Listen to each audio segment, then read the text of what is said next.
Fala rapaziada, seja muito bem-vindo e muito bem-vinda aqui ao canal Humanizando Conceitos.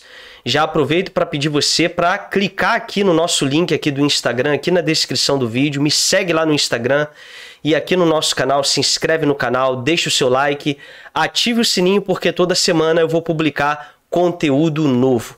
E galera, quero falar com vocês hoje sobre o tema que nós iniciamos na semana passada e nós vamos conversar sobre isso depois da nossa vinheta.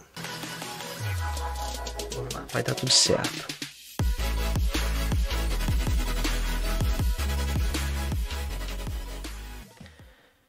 Pessoal, esse tema que nós estamos falando aqui, ele está associado à Europa do Antigo Regime.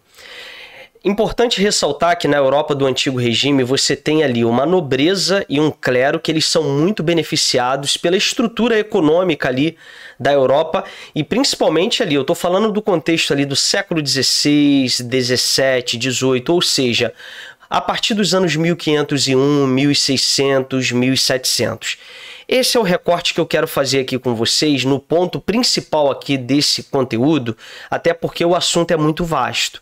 Então assim, tem um detalhe importante nesse período que você tem ali, principalmente os nobres, né? Eles defendem uma noção de pureza de sangue, pureza de raça, superioridade da sua raça contra as raças infectas, né? Eles classificam as outras raças como raças infectas. Que raças são essas? São judeus, os mouros, os mestiços, né? São outros povos e certamente tem conexão aí também com os povos da América, as populações ali, os povos originários da América, né? Os povos lá da Ásia. Você também tem ali os africanos, os negros da África. Ou seja, já há uma concepção na Europa desse período, pensando num continente europeu como centro do mundo e que, na realidade, os outros continentes, os outros povos, eles estão abaixo e eles devem ser, de certa forma, subservientes a um pensamento europeu, a um pensamento majoritário lá de uma superioridade cultural da Europa. Então, isso é algo que já está presente aí no século XVI, século XVII e XVIII. E, gente, quais são os problemas que a gente precisa pontuar aqui na nossa introdução? É que essa visão de mundo, ela já vai contribuir para justificativas, por exemplo, da escravidão. Você vai ter, inclusive, pensadores intelectuais que vão escrever já, de alguma forma, justificando a escravidão, tendo a Europa em uma certa superioridade intelectual, superioridade religiosa, superioridade cultural. Então você já vai ter algumas justificativas para essas noções que certamente elas vão ter um prejuízo muito grande para o mundo ocidental da época. Então assim, isso é um ponto introdutório. Eu fiz um quadro aqui até para a gente poder analisar melhor esse tema aqui com vocês. Por exemplo, aqui no nosso quadro, você tem aqui esse desenho aqui que eu coloquei da Europa, né, representando um castelo, melhor dizendo, da Europa. Na realidade, você já tem aqui nesse cenário aqui uma superioridade étnica, né, eles pensam sobre isso, uma noção de raça superior. Tudo isso, conforme nós falamos até na aula anterior, definindo um pouquinho o conceito de etnocentrismo que está ligado ao eurocentrismo, ou seja, uma superioridade, uma imposição da Europa, tanto cultural quanto religiosa. Isso já está ligado ao eurocentrismo, também ao etnocentrismo. São termos aí que estão conectados. E, gente, esse quadro é apenas para a gente poder evidenciar algumas questões aqui importantes. Nós vamos ter principalmente a partir dessas noções, dessas ideias, nós sabemos que a gente vai ter uma colonização, né, dos europeus aí a partir do século XVI. Até antes eles já estavam fazendo expedições já preparando, né, essa onda de colonização.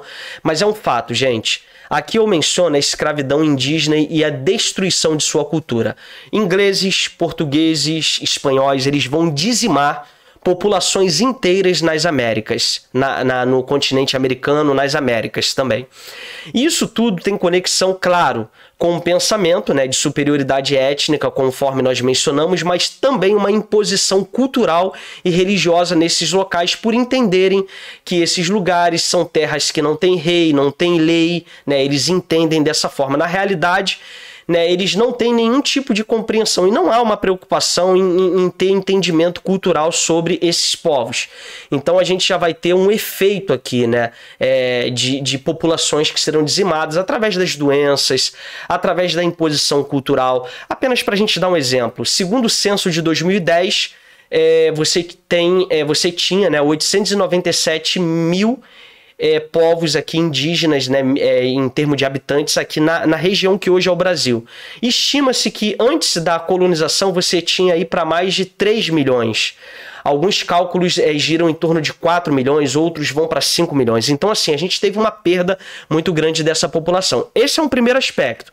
A segunda coisa a mencionar é que toda essa visão que nós estamos ressaltando, ela vai legitimar a escravidão dos negros africanos. Pessoal, as bulas papais, né, da Europa ali do período, elas vão autorizar a escravidão com base na superioridade religiosa e cultural da Europa como se fosse a grande rainha do mundo, né? Mal comparando, rainha do mundo, ou seja, como se ela fosse a autoridade máxima do mundo. Então, assim, você já tem essas concepções que vão afetar questões, tanto na questão religiosa quanto na questão cultural. Apenas para dar um exemplo, gente, o Brasil, o nosso país, nós vivemos aí 400 anos de escravidão. Isso é muito. 400 anos de escravidão. Apesar da abolição da escravatura aí no final do século XIX, 1888, nós teremos os efeitos colaterais disso. E os efeitos colaterais da escravidão é de fato um racismo estrutural que persiste na nossa sociedade. E é claro, isso não está só no Brasil, isso está na Europa, Estados Unidos, nos países aqui da América. São efeitos trágicos, né, dessa visão de superioridade étnica. E o último ponto que eu quero ressaltar aqui a gente não pode deixar de falar do século XX. O século XX, aqui eu coloquei a suástica, a fotozinha aqui do Hitler, e é para dizer o seguinte, o século XX ele assistiu ao crescimento dos movimentos fascistas e autoritários ali, e a gente viveu um período muito trágico da história da humanidade, tanto no período de guerras, no período entre guerras. E a concepção, uma das concepções do fascismo e também do nazismo de Hitler está ligada à ideia de superioridade aqui, ó, superioridade da raça ariana branca. Isso aqui vai ser usado para justificar a prisão e morte de milhares e milhares de judeus e também ciganos. Pense comigo, gente. Há estudos que apontam para 5 a 6 milhões de judeus que foram mortos no Holocausto. Isso tudo associado a uma visão de superioridade da raça ariana e pregando uma série de violência, né, e crimes contra judeus. Então nós vivemos momentos trágicos da nossa história e nós sabemos que a gente vive um cenário aí no século XXI em nível mundial em que há ainda grupos e segmentos na sociedade que de alguma forma tentam resgatar essas noções, essas visões.